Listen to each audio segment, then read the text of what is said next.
안녕하세요. 수학 스포일러 16번째 시간. 수1과 수2의 각각 첫 번째 단원인 지수와 그 다음에 함수의 극한, 그래프에서 보는 문제들 한번 보도록 하겠습니다. 자, 먼저 지수에 대해서는 거듭제곱근에 관련된 문제들이 이제 보통 출제가 됩니다. 그래서 여러분들이 기본적인 문제이긴 하지만 사실은 잘 안 나오니까 많이 잊고 있기도 합니다. 그래서 일단은 기본적인 개념들 한번 다시 잘 꼼꼼하게 보면서 준비해 놓으시면 되겠습니다. 자, 개념 간단하게 보자면 x의 n제곱을 a라고 했을 때 우리는 이 x라는 것을 뭐라고 부르냐면 a의 n제곱근이다 라고 부르게 됩니다.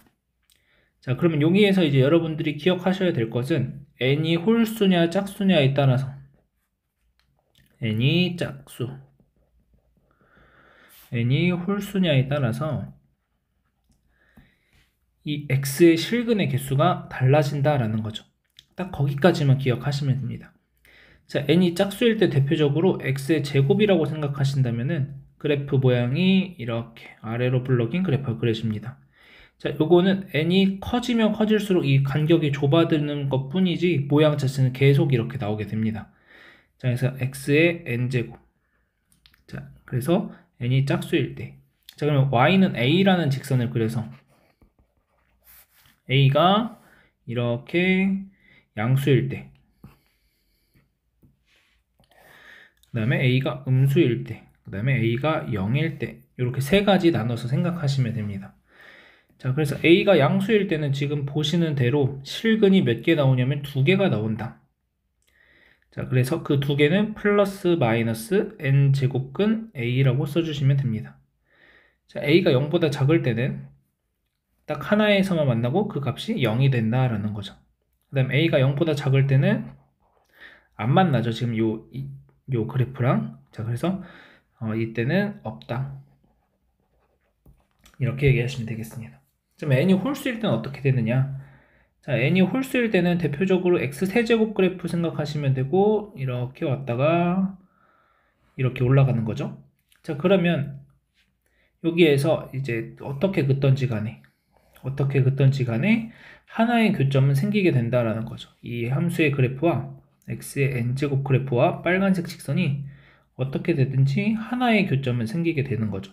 자, 그래서 n이 홀수일 때는 무조건 하나의 교점이 생기게 되고, 자, 그랬을 때 우리는 n제곱근 a가 된다. 얘도 0이고 얘도 n제곱근 a가 된다. 이렇게 됩니다. 여기서 중요한 것은 뭐냐면 a가 음수이기 때문에 이거 자체가 음수로서 표현이 된다라는 거죠. 여러분들이 그것만 좀 주의하시고, 그래서 만약에 문제에서 이런 문제가 나올 수도 있거든요. n이 뭐 짝수냐 홀수냐 관계없이 어떤 값이 주어지고 n제곱근이 이제 음수가 나오도록 하는 값들을 찾아라. 그러면은 여기에도 음수가 있는 거고 마이너스 n제곱근 a, 그 다음에 여기에도 음수가 있다. 이 정도만 딱 기억을 하시면 됩니다. 그래서 여러분들이 딱 지금 제가 써놓은 요 그래프와 이 밑에 있는 내용들 여기까지만 기억하시면 문제 푸는데 전혀 지장이 없으니까 이 정도 잘 기억하시고 이제 문제 한번 보도록 하겠습니다. 22학년도 6월 모의평가 문제 보도록 하겠습니다. 21번 문제로 출제가 됐었고 정답률이 9, 22, 18 이렇게 나왔습니다. 정답률이 상당히 낮은데 막상 문제 푼 거 보면은 왜 이렇게 낮지 싶을 겁니다. 자, 여러분들 문제 보시면 최고창의 개수가 1인 2차 함수 fx가 존재하도록 하는 모든 자연수 n의 값의 합을 구하시오 라고 되어 있습니다.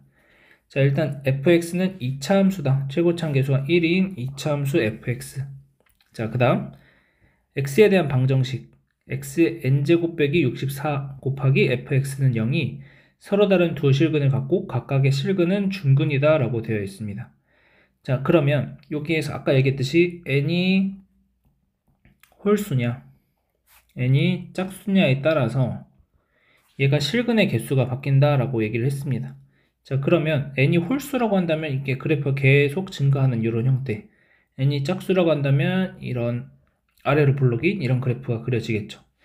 자, 만약에 n이 홀수라고 한다면 64라는 것과 만나는 이러한 점이 하나 생기게 되는데, 자, 여기에서 한 개 생기고, 그러면 이차 함수도 한 개 생기면은 중근을 갖네 라고 할 수 있지만 실근이 한 개밖에 안 생기는 거죠. 그럼 만약에 다른 실근을 갖는다고 하면 이런 상황에서 fx가 또 다른 실근 한 개를 또 추가적으로 갖는다면 한 개 플러스 한 개 이렇게 된다면 얘는 중근을 안 가지고 얘는 중근을 가지는 거죠. 자, 그래서 각각의 실근은 중근이다 라고 하는 여기에 맞춰서 본다면 이런 형태의 그래프 n이 홀수일 때는 안 생긴다 라는 거죠. 그래서 n이 홀수인 경우는 안 되는 거고, 자, n이 짝수일 때를 보시면 자, 요렇게 이제 y는 64라는 직선을 그렸을 때 여기서 한 개, 여기서 한 개, 두 개가 생깁니다. 그러면 서로 다른 두 실근 갖는 거 확인이 됐고 각각의 실근이 중근이 되려면 fx도 이 값들을 실근으로 가지게 되면 된다라는 거죠. 자, 그래서 우리는 여기서 추가적으로 이제 기억해야 될 것은 fx 또한 어떻게 생기는 거냐면 이렇게 아래로 블록인 그래프가 그려지고 이 값이 n제곱근 64에다가 마이너스 붙여주시고 이 값도 n제곱근 64가 된다는 거죠.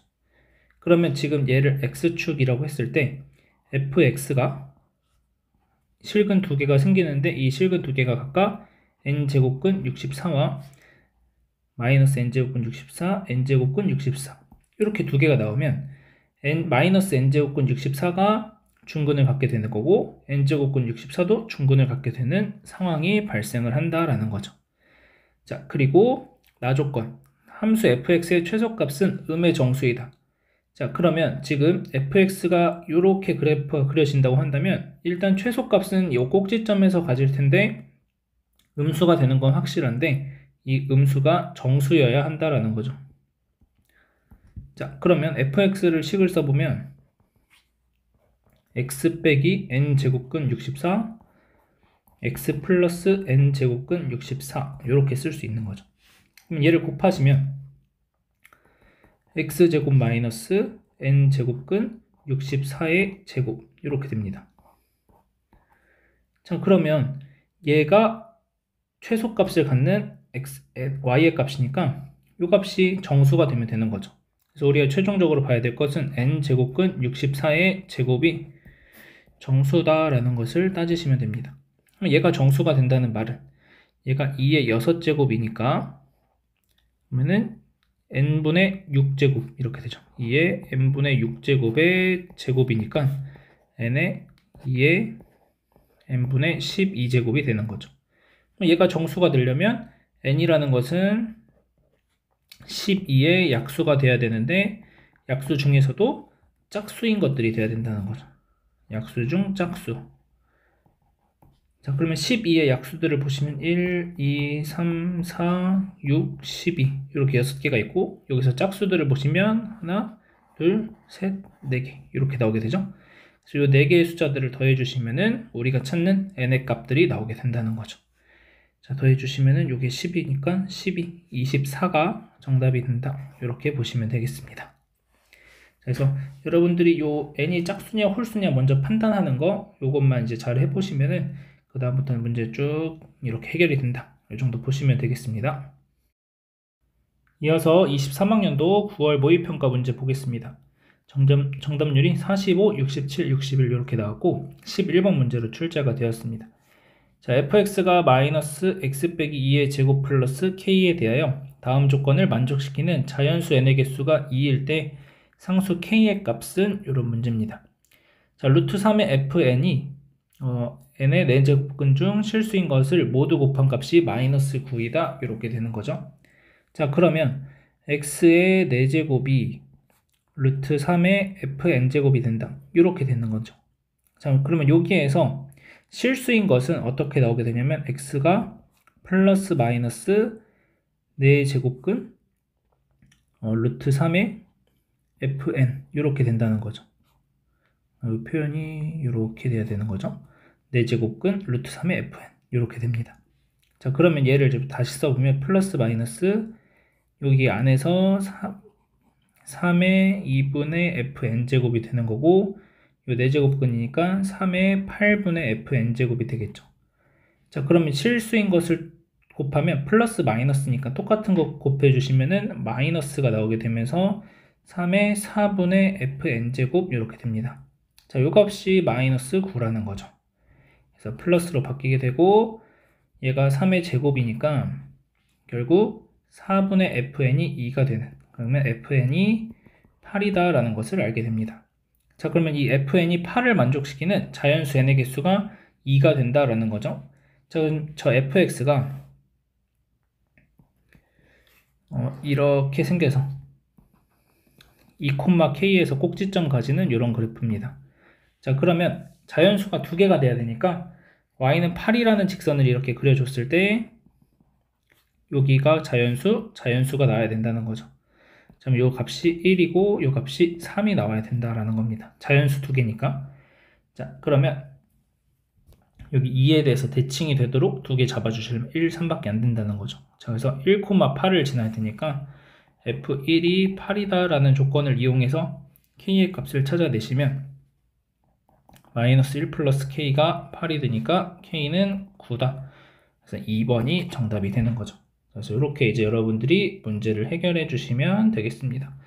그래서 사실 이 마지막 단계는 여러분들이 뭐 하나씩 대입해 보셔도 되고, 그래서 여기까지 가는 과정, fn이 8이 나온다, 이 과정까지, 그래서 처음에 이 식만 여러분들이 쓸 수 있으면 이 루트 3의 fn의 4제곱근 요거를 가지고 이렇게 표현을 하시고, 그 다음에 여기까지만 식을 써온다면 그 다음부터는 사실 어려운 문제는 아니다 라는 거죠. 그래서 요거 쓰는 연습만 한 번 더 해보시면 좋을 것 같습니다. 이어서 함수의 극한 그래프 문제 보도록 하겠습니다. 자, 요 문제 유형이 뭐냐면 여러분들이 문제 딱 보시면 알겠지만 한 4번 문제에 매번 출제가 됐던, 자주 출제가 됐던 그래프 주고 좌극한 우극한 구해라, 이런 문제 유형입니다. 그래서 요거는 이제 3번 출제가 돼서 올해 수능에서도 나올지 안 나올지는 사실 알 수가 없지만 작년엔 6월에 나오고 수능에 나왔거든요. 그래서 올해도 6월에 나왔고 9월에는 안 나왔고, 그러면 수능에 또 나올 수 있지 않을까? 이렇게 생각을 해본다면은 여러분들이 나왔을 때 실수 없이만 맞출 수 있으면 됩니다. 그래서 요거는 여러분들이 이제 문제 유형이 어려운 편은 아니잖아요. 그래서 실수 없이 풀 수 있으면 되고, 사실 수능 시험장에서도 답을 맞추는 친구들이 있거든요. 친한 친구들끼리 이제 같은 학교에 배정이 되면은 시험 보다가도 이제 답을 맞추게 되는데, 혹시나 그렇게 답을 맞췄을 때 내가 이걸 실수했구나 라는 것을 알게 되면 이제 미쳐버리겠죠 아마. 그래서 너무나도 쉬운 문제 유형이니까 실수 없이만 풀 수 있도록 연습해 두시면 되겠습니다. 자, 그래서 요거는 그냥 바로 문제 보도록 하겠습니다. 작년 6월달 모의평가 문제 보도록 하겠습니다. 자, 88, 95, 94 이렇게 나왔고, 자, 이렇게 fx의 그래프가 주어지고 0의 좌극한, 2의 우극한을 구하는 문제입니다. 자, 0의 좌극한을 구하라는 말은 0으로 가는 왼쪽에서 이 함수가 0으로 향해서 갈 때, x의 값이 0으로 향해서 갈 때 y의 값이 어디를 향해서 가고 있는지 판단하시면 마이너스 2로 가고 있죠. 그래서 얘는 마이너스 2다. 그 다음 2의 우극한을 구하라는 말은 이게 좌극한, 이게 우극한 표현입니다. 자, 우극한이라는 말은 x가 2보다 큰 쪽에서 다가갈 때 y의 값이, y는 fx의 그래프가 어디를 향해서 가는지 이렇게 보시면 0을 향해서 가고 있습니다. 자, 그래서 둘이 더해주시면 1번이 정답이 된다, 이렇게 풀어주시면 되는 거죠. 이어서 22학년도 수능 문제 보겠습니다. 자, 22학년도 수능 문제도 보시면 마이너스 1의 좌극한이니까 마이너스 1로 가는 x가 마이너스 1의 왼쪽에서 갈 때 함수 fx는 어디를 향해서 가는지 보신다면은 3을 향해서 가고 있다. 자, 그 다음 2의 극한값을 구하라는 겁니다. 이럴 때는 그냥 왼쪽이든 오른쪽이든 값이 똑같으니까 여러분들이 2의 왼쪽에서 다가갈 때 2의 왼쪽에서 2의 오른쪽에서 다가갈 때 fx의 그래프는 다 1을 향해서 가고 있다. 자, 얘가 1이 된다. 자, 그래서 정답은 4번이 되겠습니다. 마지막으로 23학년도 6월 모의평가 문제 보겠습니다. 정답률이 90, 96, 95 이렇게 나올 정도니까 그냥 다 맞춘다고 보시면 됩니다. 자, 0의 좌극한. 자, 보시면은 왼쪽에서 다가간다. x가 왼쪽에서 어디로 향해 가냐? 마이너스 2를 향해 간다. 자, 1의 우극한, 오른쪽에서 따라가면은 1로 간다. 자, 그래서 둘이 더해주시면 마이너스 1. 2번이 정답이 되겠습니다. 그래서 지금 보시면은 요 그래프 모양들이 계속 비슷합니다. 그 다음에 특히 요 그래프는 거의 비슷한 형태로 출제가 되죠. 그래서 여러분들이 좌극한인지 우극한인지 이런 것들 잘 보시고, 그 다음에 실수 없이만 잘 풀어내시면 되겠습니다. 여기까지 하도록 하겠습니다.